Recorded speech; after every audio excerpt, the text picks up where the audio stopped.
걸 느끼고 계시죠? 작년 겨울은 제게 유난히 추웠던 것 같습니다. 그건 차디찬 겨울바람 때문이 아니라 작년 말 제게 일어난 큰 사건 때문이었고, 저는 마음을 비울 겸 이곳에 사연을 보내게 됐어요. 저는 20대 중반부터 지금까지도 패션 브랜드 회사에서 일하고 있는데요. 남들이 보기엔 매일 출근할 때마다 패션쇼를 열 거라고 생각하지만, 사실은 출근 시간을 최대한 단축시키기 위해서 무난하고 비슷한 옷을 깔별로 사서 옷장에 두고 일주일을 돌려 입고 있습니다. 제 직업 때문에 저를 소위 멋쟁이라고 생각했던 건 남편도 마찬가지였어요. 친한 언니를 통해서 처음 만난 남편이 절 처음 만나서 한 말은 바로 이거였거든요. 오늘 아침에 옷만 5번은 갈아입었어요. 혹시 저 일단 옷차림은 합격인가요?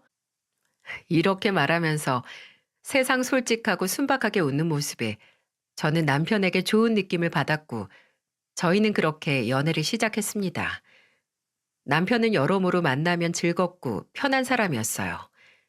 하지만 무엇보다 제가 남편을 제 마지막 정착지로 생각을 했던 건 바로 솔직함이었어요. 남편은 정말 가벼운 거짓말을 못하기도 했고, 또 거짓말을 하는 걸 아주 싫어하기도 했어요.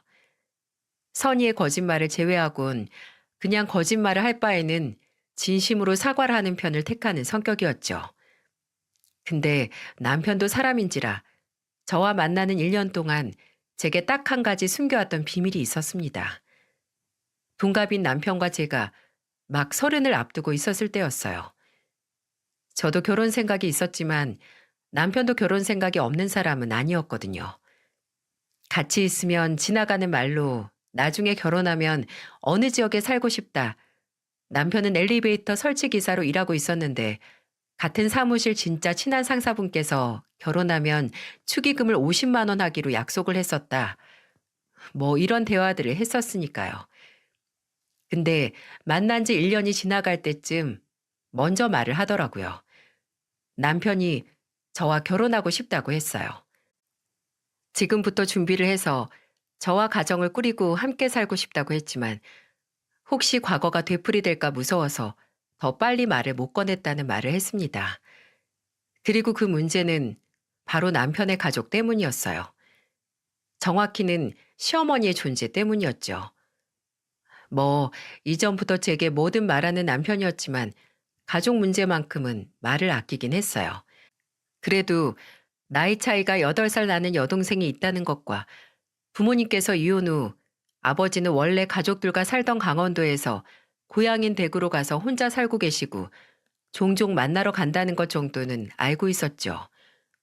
근데 이상하게 본인 어머니 이야기는 통하지 않더라고요.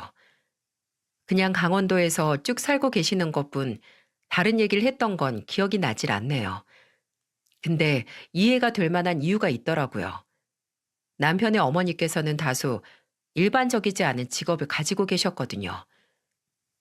우리 어머니 사실 무속인이셔. 신내림 받은 지는 13년 정도 됐고, 지금도 강원도 집에 신당 만들어서 손님 받고 계셔. 남편의 고백에 놀라지 않았다면 거짓말이겠죠. 지금 제 시어머니가 될 분이 무당이라는 말이잖아요. 근데 딱 거기까지였어요. 저나 저희 집안은 딱히 종교도 없고 미신도 믿지 않았거든요. 사주나 신점을 보러 가보긴 했지만 전부 반신반의하며 재미로 보러 간 거였어요. 저는 남편에게 놀라긴 했지만, 그렇다고 원래 있던 결혼할 마음이 없어질 정도는 아니었다고 했지만 남편의 걱정거리는 따로 있더라고요. 남편은 원래 저를 만나기 전 만났던 여자와 결혼을 약속했었는데, 무당인 어머니의 극심한 반대로 인해 결국 파혼을 할 수밖에 없었다고 해요. 서로를 잡아먹는 사주고 둘 사이에 자식이 보이질 않아서 결혼을 해도 애가 안 들어서서 결국 파국으로 갈 팔자라고 하면서 둘 사이를 엄청나게 회방을 놨다고 해요. 원래 내가 성인 되고 나서 만나는 여자들한테는 그랬었어. 내가 원래 기가 약하다고, 내 옆에는 내 기를 안 누르는 나보다 더 기가 약하거나 내 기를 품어줄 여자가 와야 하는데, 내가 만나는 여자들은 죄다 기가 센 여자들 뿐이라고. 특히 그 전에 만나던 사람한테는 더 심했지. 나만 괴롭히면 되는데 걔가 다니던 회사에 부적을 보내는 바람에 더 이상 못 참겠다고 해서 헤어졌었어. 그래서 이번에 어머니가 너한테도 그럴까 봐 더 빨리 결혼 얘기를 못 꺼냈어. 들어도 미신은 전혀 믿지 않는 제게는 터무니없는 이야기들 뿐이었어요. 심지어 시부모님의 이혼 또한 시어머니가 신을 받은 영향이 컸다고 했는데요. 시어머니는 그전부터 의부증이 좀 심해서 시아버지와 잦은 갈등이 있었다고 해요.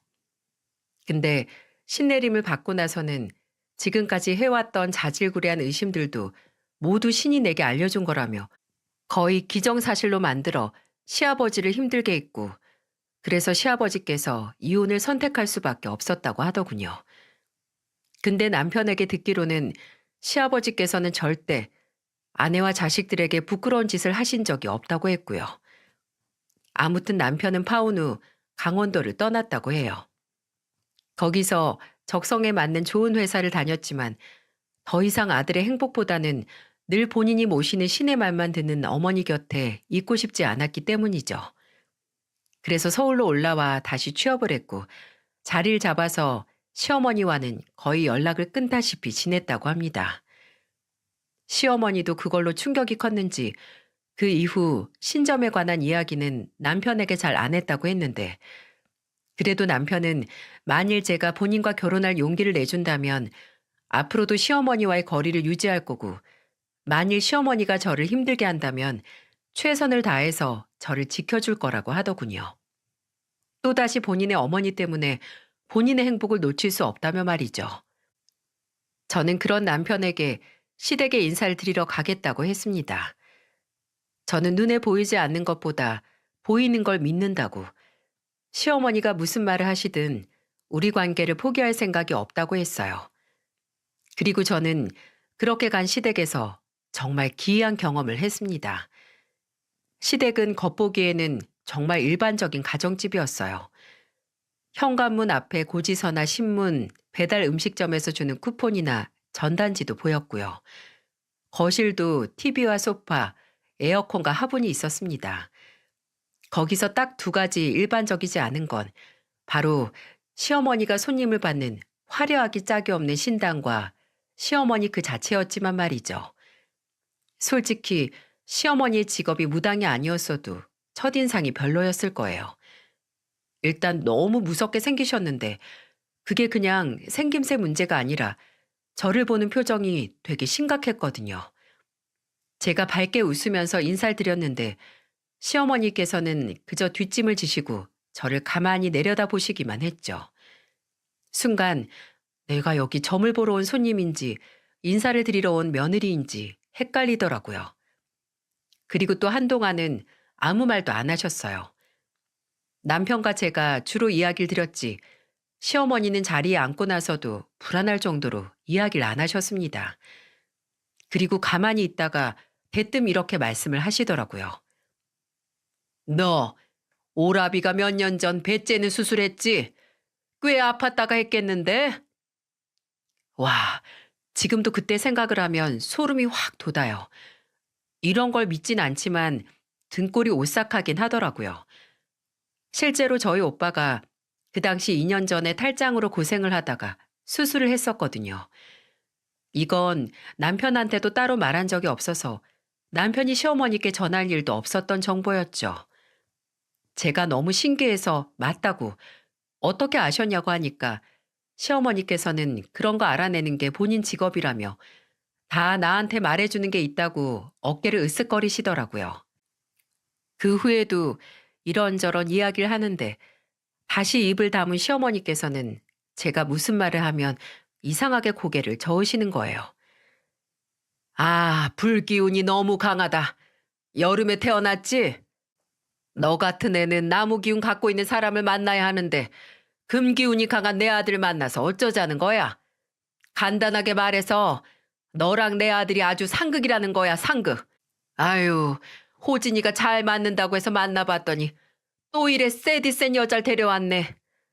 어머니, 왜 또 그런 말을 하세요? 그만 좀 하세요. 저 진짜 저민이 상극이니 이런 소리 듣기 싫다니까요.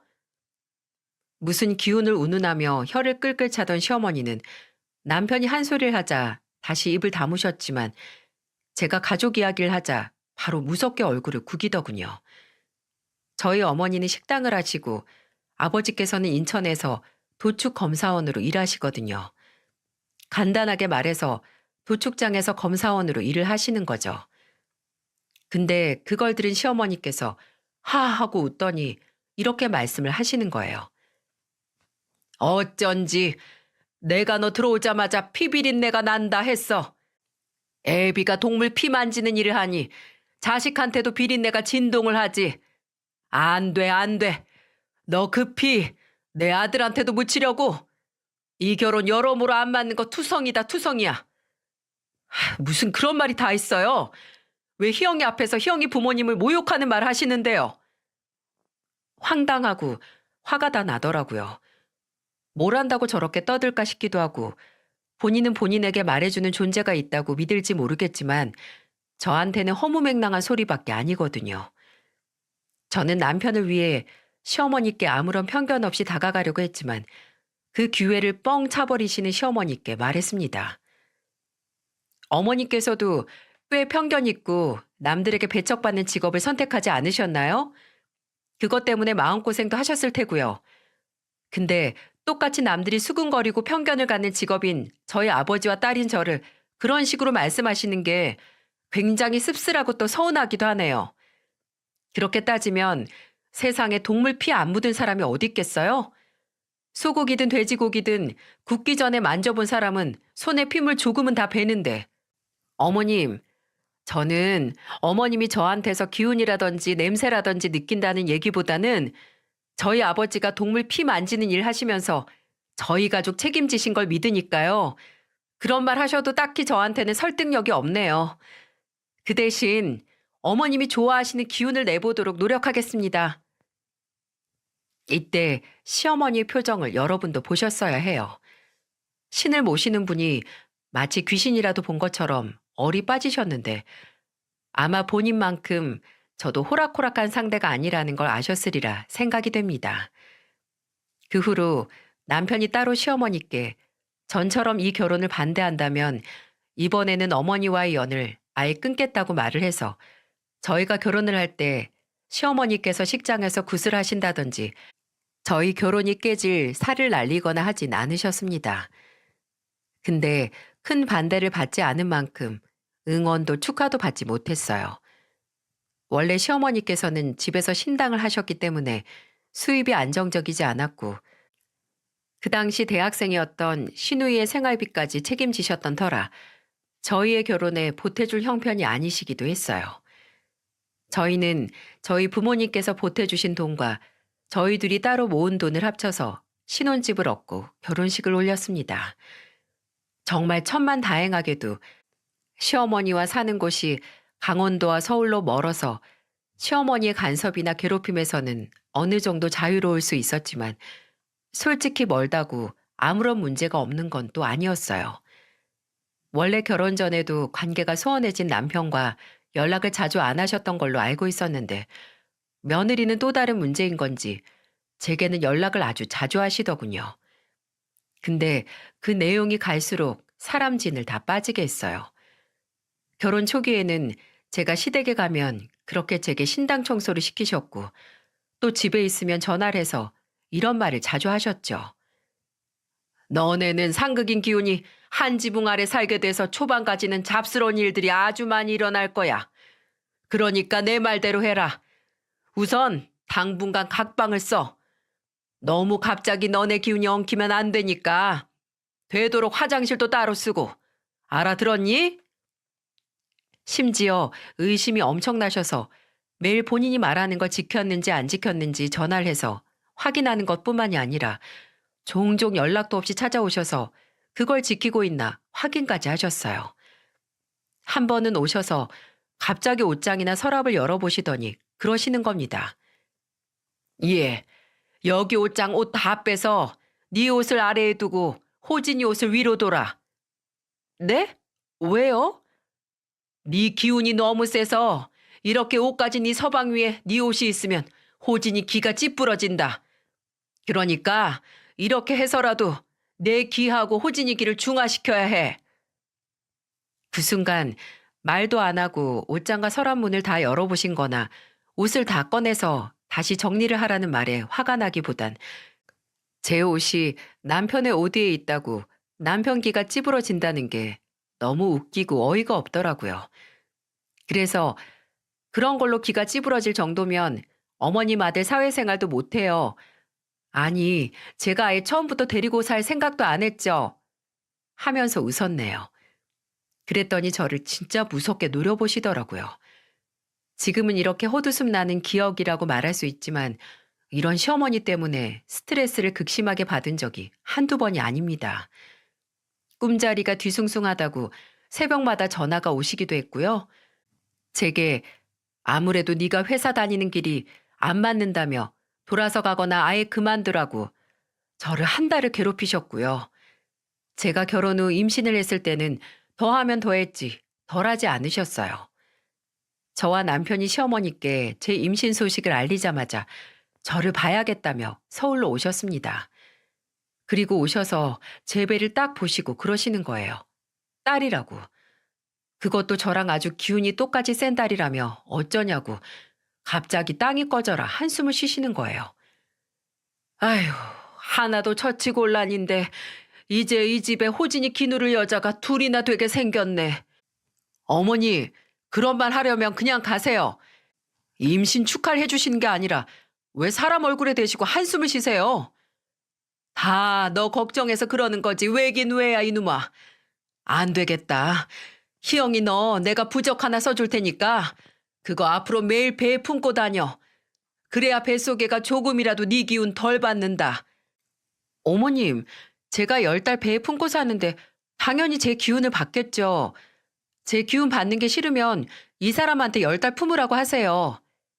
예, 너네가 지금 장난치는 것 같아? 이게 어디 하늘 무서운 줄 모르고 건방을 떨고 있어? 기운이니 뭐니 뱃속애에 대한 안 좋은 말을 하는데 기분이 나빠 화를 내야 하는 건 저 아닌가요? 근데 시어머니는 제게 소리를 지르며 삿대질까지 하시더군요. 남편이 이런 소리 할 거면 애 태어나기 전까지 오지 말란 소리를 해서 한꺼풀 누르셨지만 저는 그때 처음으로 후회를 했습니다. 검진 결과 뱃속 아이가 시어머니 말대로 딸이 아니라 아들인 게 밝혀졌을 때 시어머니가 내가 매일 신께 부탁을 해서 애가 아들로 바뀐 거다 라고 당당하게 말하는 시어머니를 보며 저희 집에 태어난 손주 보러 왔다가 몰래 애 침대 아래에 부적을 붙이고 간 게 들켰을 때 괜히 무속인 시어머니가 있는 걸 알고도 남편과 결혼을 선택했나 하고 후회를 했죠. 시어머니가 몰래 붙이고 간 부적을 아들의 침대 아래서 발견했을 때 남편이 시어머니를 저희 집에 출입을 못하게 하겠다고 하긴 했지만 그래도 후회라는 마음이 쉽게 제 머릿속을 떠나지 않았어요. 근데 딱히 시어머니께서 무속인이란 이유만으로 절 힘들게 한 건 아니었습니다. 저희 새언니가 카페를 하는데 거기 자주 오는 단골 손님께서도 가족 중에 무속인이 있다고 하더라고요. 그분은 시할머니께서 무당이셨는데 새언니에게 들어보니 같은 무당이어도 저희 시어머니와는 전혀 다르시더라고요. 새언니가 제게 이 얘기를 전해주기 며칠 전에는 그 단골 손님께서 가족분들과 오셨다는데 그중 무당인 시할머니도 계셨다고 하더라고요. 그냥 푸근한 할머니셨다고 합니다. 그리고 그분에게 이야기를 들어보니 시할머니께서는 가족끼리는 신의 힘을 빌린 조언을 잘 안 하신다고 하더군요. 가족이라서 객관성이 부족해 잘못된 걸 볼 수도 있고 가족끼리는 아무리 신을 모셔도 그저 응원과 격려가 가장 좋다고 하시며 말입니다. 부적도 남발해서 쓰지 않으시고 뭔가 억지로 바꾸려고 하지 않고 순리에 맞춰서 최선을 다해 본인과 본인 가족의 행복을 목표로 사는 게 사는 목적이라고 하신다고요. 이때 우리 시어머니가 무당이라서 날 힘들게 하는 게 아니구나 했죠.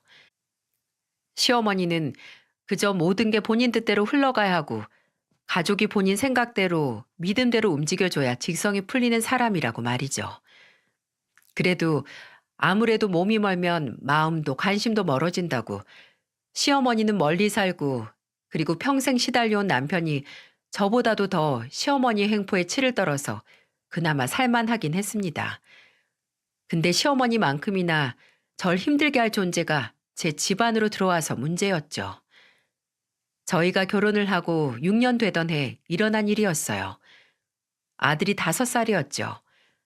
그 해에 시누이가 이직을 하게 됐는데 이직을 하게 된 회사가 서울이라고 하더라고요. 근데 현실적으로 시누이는 아직 서울에 원룸을 얻을 정도로 돈을 모으지도 못했고 시어머니께서도 따로 집을 얻어줄 상황은 못 됐었죠. 그렇다고 고시원을 알아보긴 걱정이 되셨는지 남편에게 연락을 하셨더군요. 당분간만 저희 집에서 지낼 수 없냐고요. 솔직히 내키진 않았습니다. 남편도 동생을 고시원에 살게 하기엔 걱정은 하는 것 같았지만 쉽게 제게 부탁을 하지 못했고요. 근데 저도 만약 같은 상황이었다면 오빠하고 새언니가 그런 배려를 해줬을 때 너무 고마울 것 같고 처음 하는 타지 생활에 큰 힘이 될 것 같더라고요. 그래서 남편에게 시누이를 당분간 저희 집에 와서 살게 하자고 했습니다. 근데 딱 1년의 기간을 정했어요. 딱 1년 돈을 바짝 모아서 본인 회사 근처에 원룸 하나 구할 때까지만 같이 지내기로 했어요. 제가 이렇게 큰 결정을 할 수 있었던 건 시누이와 같이 저도 동생인 점도 있긴 했지만 무엇보다 저는 시누이를 잘 몰랐거든요. 결혼 생활 6년 동안 시누이가 강원도의 시어머니와 함께 살고 있기도 했는데 시댁에 내려가도 시누이를 잘 못 봤거든요. 무슨 역마살이 있는지 시누이는 집에 잘 안 있었어요. 그래서 시누이하고는 정말 마주치면 인사만 하는 정도의 사이였기에 할 수 있는 결정이었죠.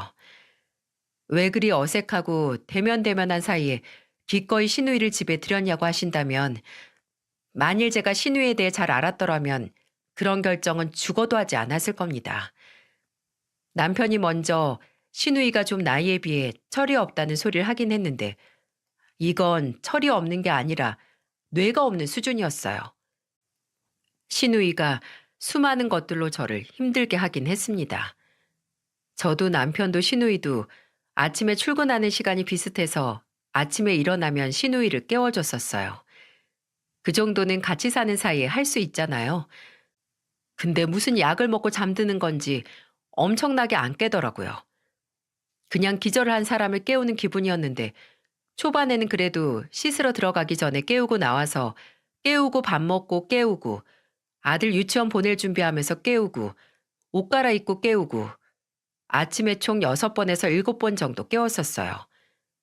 저희 어머니도 제가 초등학교 때 이 정도로 일어나라는 소리를 안 하셨을 겁니다. 근데 하루는 아침에 아들이 열이 좀 났었어요. 유치원에 못 보낼 정도였는데 저도 남편도 당장 일을 안 나갈 수 없어서 시터에게 전화를 해보고 저희 어머니께 부탁도 해보고 아침부터 정신이 하나 없었습니다. 근데 다행히 어머니께서 병원에 데려가시겠다고 하셔서 아들 옷 입히고 친정에 데려갈 채비를 하고 있었어요. 근데 그때 시누이 방에서 아악 하는 고함 소리가 들리는 겁니다. 그리고 쿵쿵쿵 하는 소리와 함께 시누이가 발을 구르면서 방을 나와 저와 아들 옷을 입히던 남편에게 그러더군요. 아, 지금이 몇 시야?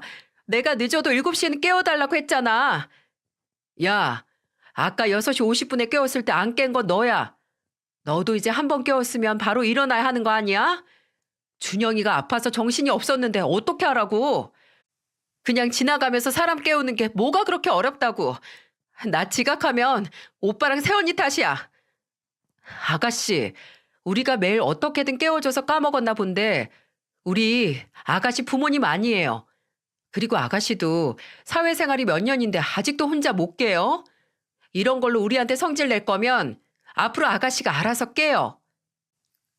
그랬더니 화풀이를 하는 건지 6시 40분부터 알람을 수십 개를 아주 쩌렁쩌렁 맞춰 놓더라고요. 근데 저는 원래 6시 반에 일어나거든요.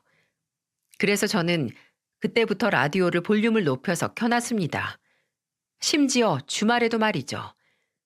그 소리에 주말 단잠에서 깬 시누이가 성질을 내면 난 아침잠이 없어서 라고 하고 무시했네요.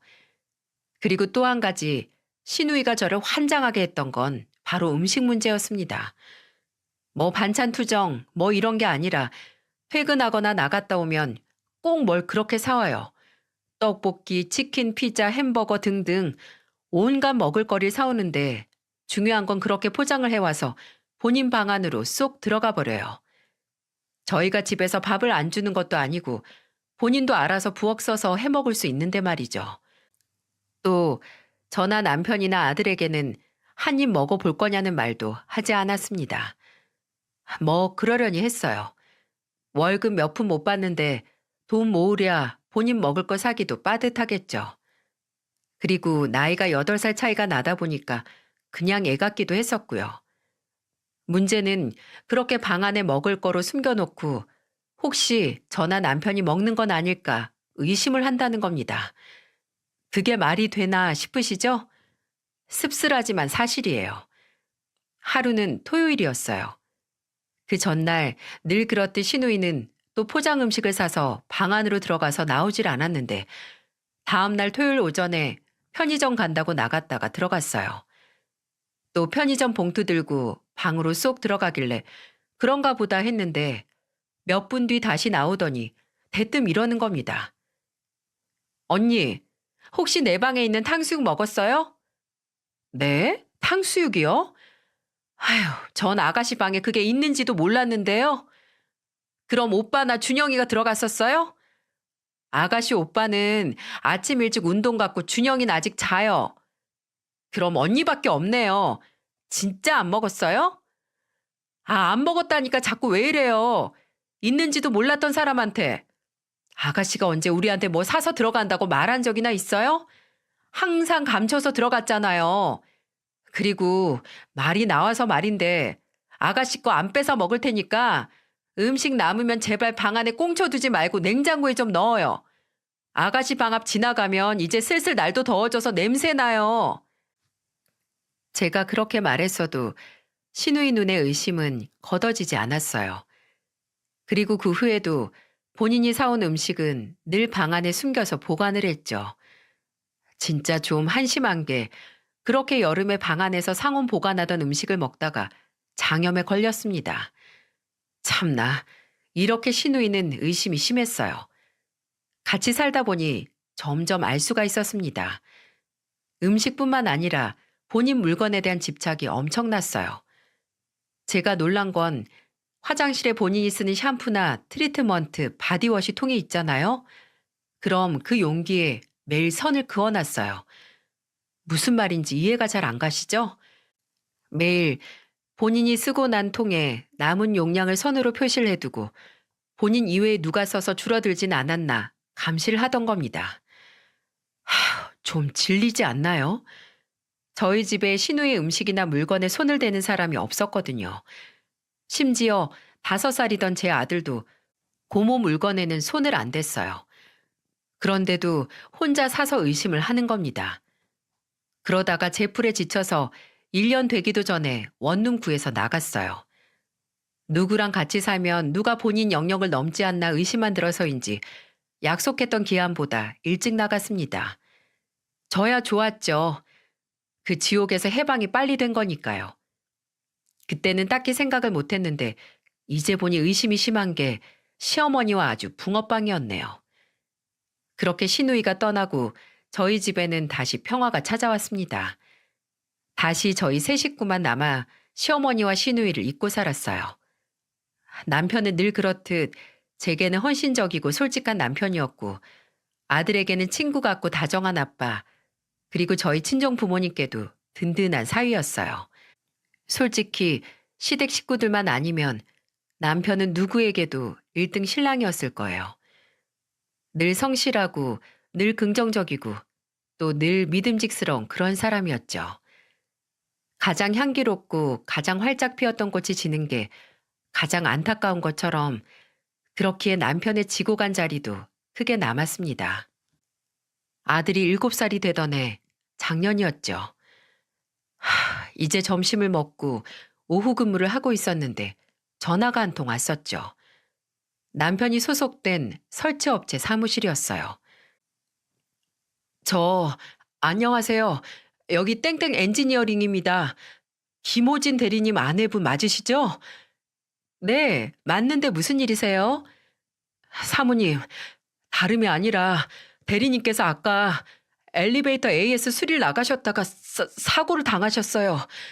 사무실로 막 병원으로 이송됐다는 연락을 받았는데 눈앞이 기우뚱하고 흔들리는 것 같았어요. 세상이 온통 기울어지는 느낌? 그냥 남편의 이름과 사고라는 것만 들어도 제정신이 아닌데 제게 전화를 건 직원은 상태가 위중하니 빨리 가보셔야 한다라는 말을 했습니다. 그 전화를 끊고 실제로 남편이 이송된 병원에서도 연락이 왔습니다. 보호자 가족분들은 한시라도 빨리 오시라는 연락이 왔고요. 택시를 타고 몸에 불이 붙은 것처럼 병원으로 달려갔습니다.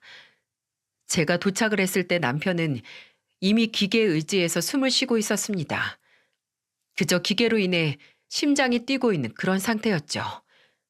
남편은 엘리베이터 수리 작업을 위해 내부 1층 벽면 사다리 작업을 하고 있었고 그때 운반구가 하강을 해서 추락한 운반구와 벽체 사이에 끼었다고 사고 현장에 있던 구급대원에게 전해들은 의사 선생님께서 말씀해 주시더군요.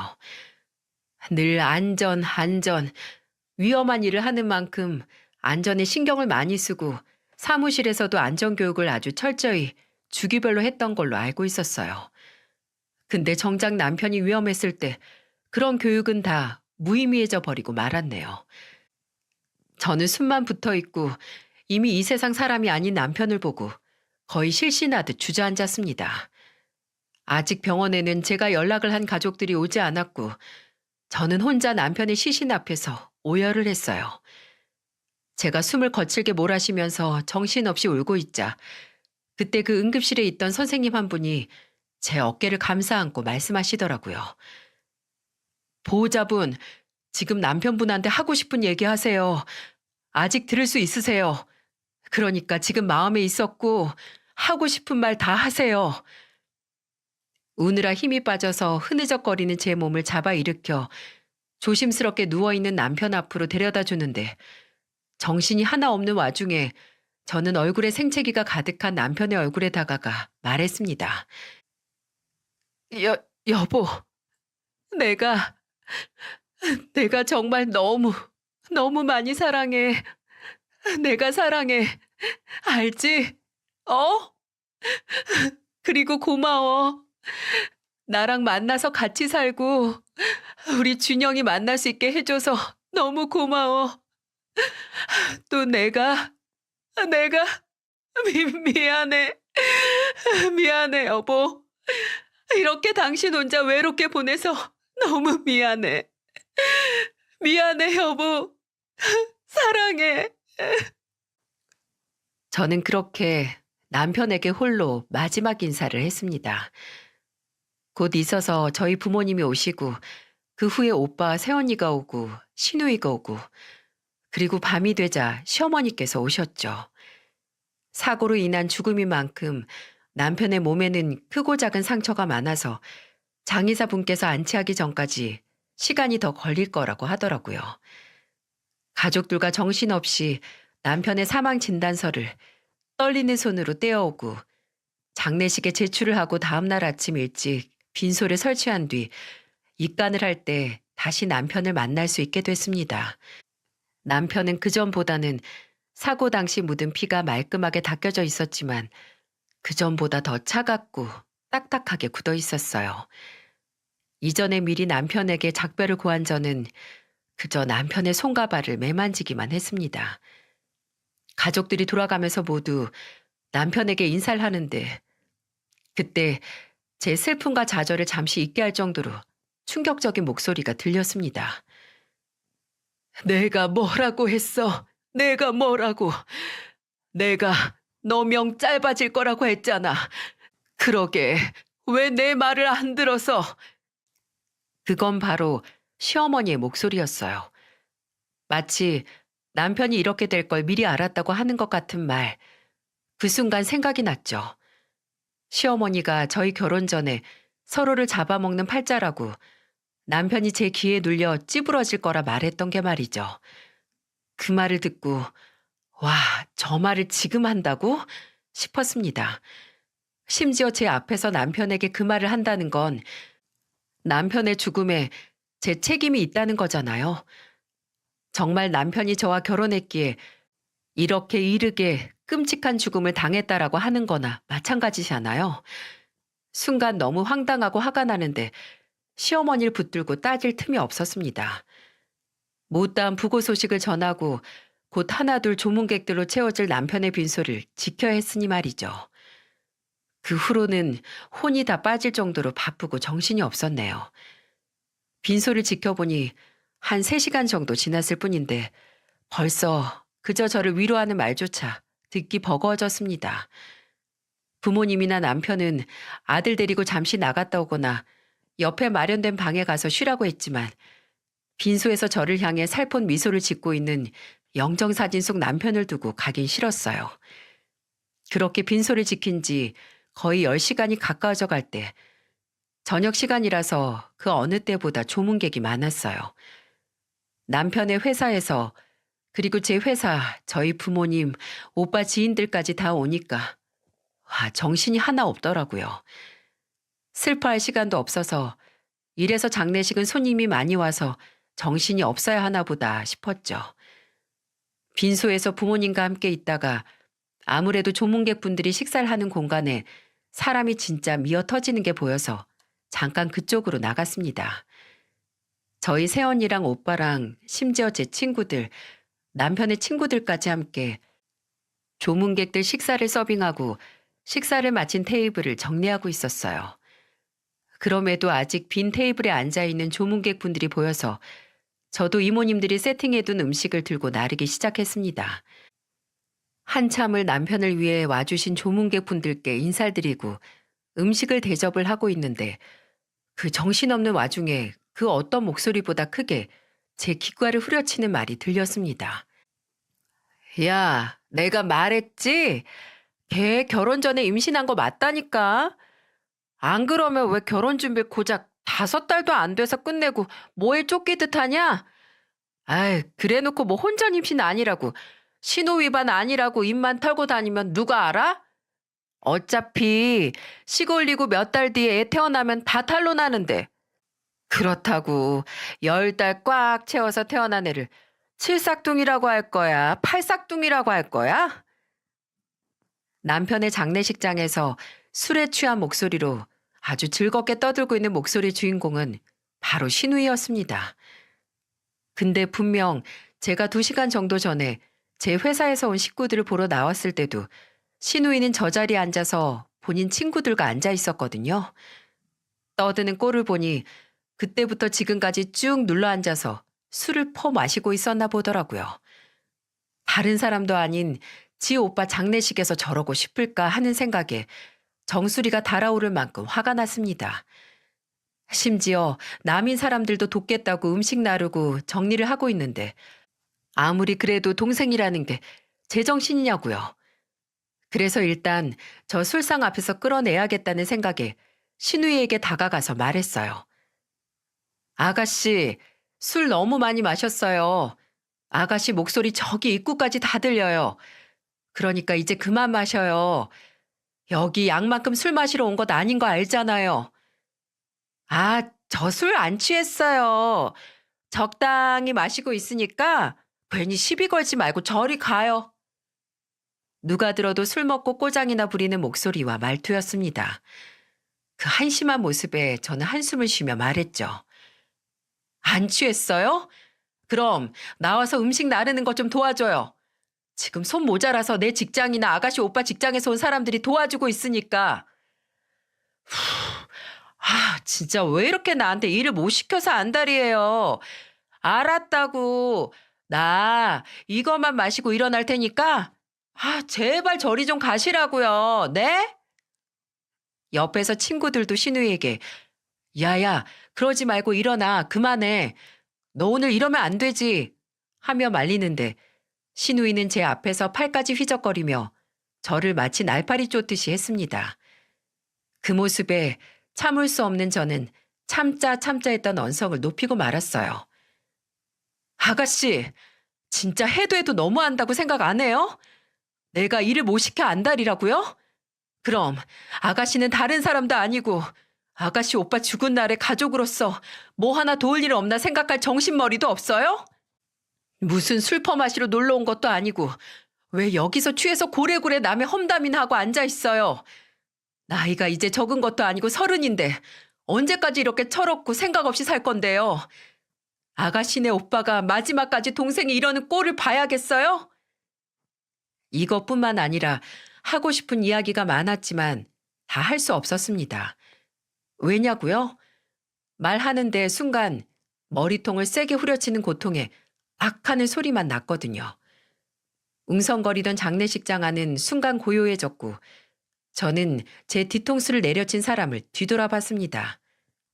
그리고 그곳에는 여러분도 그렇고 그 당시 저도 그렇고 어느 정도 예상을 했던 바로 그 사람, 시어머니가 그날도 아주 무서운 얼굴로 저를 노려보고 있었죠.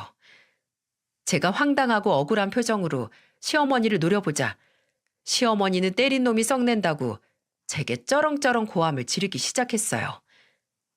내 아들 잡아먹은 게 이제는 내 딸한테 이래라 저래라 해? 네가 뭔데 내 자식들을 쥐잡듯이 잡아? 누가 누굴 잡아먹어요? 시어머니는 제 남편의 장례식장 바로 한가운데서 모든 사람들이 보는 중 네가 내 아들과 결혼을 해서 내 아들이 죽었다라는 속마음을 꺼내놨습니다. 내가 분명히 그랬지. 너까지 거랑 결혼하면 분명 내 아들한테 안 좋다고. 서로 잡아먹을 팔자인데 한쪽 기운이 너무 세서 결국 약한 내 아들이 죽었잖아. 그래, 내 말 무시하고 서방 잡아먹으니 속이 후련하냐? 아주 배가 부르니? 지금 제정신으로 하는 말씀이세요? 나 때문에 제 남편이 죽었다고요? 그게 말이 된다고 생각하세요? 그럼 어머님은 저희 결혼하기 전 어머님 옆에 있는 신이 알려준 대로 정말 남편이 제 귀에 잡아먹혀서 어머님 정깨가 들어맞아서 속이 후련하세요? 어머님 아들은 본인 정깨대로 와이프 귀에 눌려서 죽은 비참한 사람으로 만들면 속이 편하시냐고요? 뭐? 이 천벌을 받을게? 천벌 받는 건 제가 아니라 어머님이에요. 남편이 그렇게 어머님이 어머님 정깨대로 본인 마음대로 하는 걸 치를 떨려 하는 걸 아시는 분이 여기서까지 이러고 싶으세요? 그러고 보니 저희가 결혼하기 전에는 끝이 어떻게 될지 다 아신다고 한 분이 아들이 사고 당하는 날은 아들이 가는 날을 못 보셨나 보네요. 어머님은 진짜 무당도 아니고 진짜 어머니도 아니에요. 다 자격 미달이라고요. 이 썩을 것이? 정신을 놓기 직전처럼 울분을 쏟아내다가 순간 눈앞에 지독한 표정의 시어머니가 다가왔고 바로 머리채가 잡혀서 고개가 꺾였습니다. 눈앞이 빙 도는데 주위에서 술렁이는 소리와 비명소리, 말리라는 고함소리가 들렸지만 제 머리채를 잡고 사정없이 흔드는 소나귀에서 힘은 빠지지 않았어요. 안 그래도 잠을 못 자서 두통 때문에 힘들었는데 머릿속에서 누가 종을 치는 것처럼 골이 울렸습니다. 근데 그 순간 제 얼굴에 좀 미적지근한 게 투둑 떨어지고 이내 머리채를 잡고 있는 손에도 힘이 팍 하고 풀렸습니다. 그리고 아악 하는 괴성이 들렸죠. 정신없이 꺾였던 고개를 들어 앞을 봤는데 이럴 수가. 좀 전까지 무서운 얼굴로 제 머리채를 잡고 뒤흔들던 시어머니 얼굴에 시뻘건 국물과 온갖 건더기가 범벅이 돼서 흐르고 있었어요. 그건 식은 육개장이었습니다. 뭐지? 누가 시어머니한테 국을 던진 거지? 하고 있었는데 그때 저희 어머니가 시어머니 앞에 서 계시는 게 보였습니다. 주변 사람들도 모두 어머니를 보고 있었고 어머니의 손에는 육개장을 담고 있던 게 분명한 빨간 기름이 고스란히 남아있는 종이 그릇이 들려 있었어요. 어머니는 그릇을 근처 테이블에 던지고 말하셨어요. 자식 먼저 간 장례식에서 이런 꼴을 보이고 싶으세요? 사부인, 제발 부끄러운 줄 좀 아세요. 김서방, 우리 호진이 생각도 좀 하시라고요. 평생 엄마가 무당인 걸로 힘들어하는 호진이 마지막 가는 길에서도 내 말이 맞았다, 내가 다 알고 있었다 하는 말 하면서 호진이가 사랑하던 아내인 우리 희영이 탓하고 싶으시냐고요.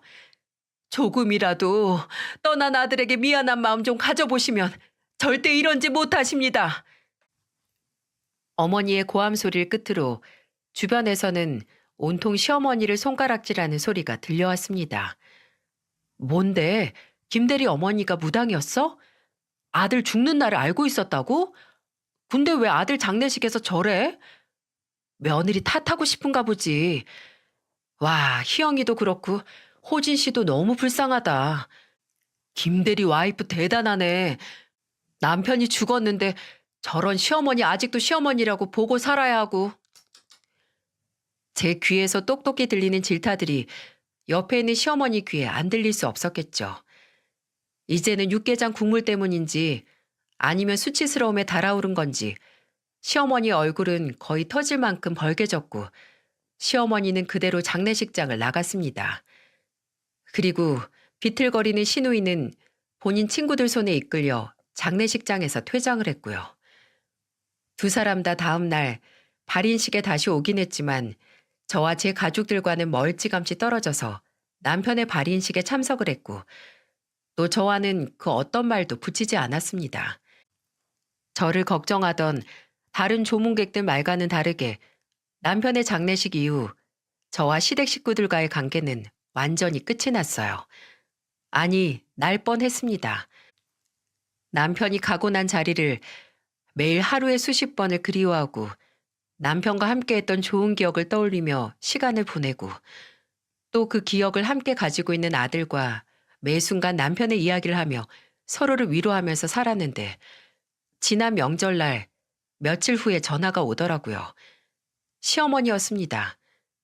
솔직히 저는 그때 막 남편의 산재보험금과 남편의 회사에서 보상금을 지급받았던 터라 혹시 시어머니가 그걸 알고 연락을 한 줄 알았어요. 근데 이게 다행인지 불행인지 싶을 소리를 하는 게 아니겠어요?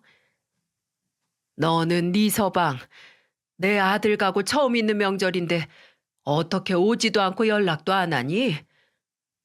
어머님이 아들 잡아먹은 며느리 얼굴은 물론이고 목소리도 듣기 싫어하실 것 같아서 안 했는데요.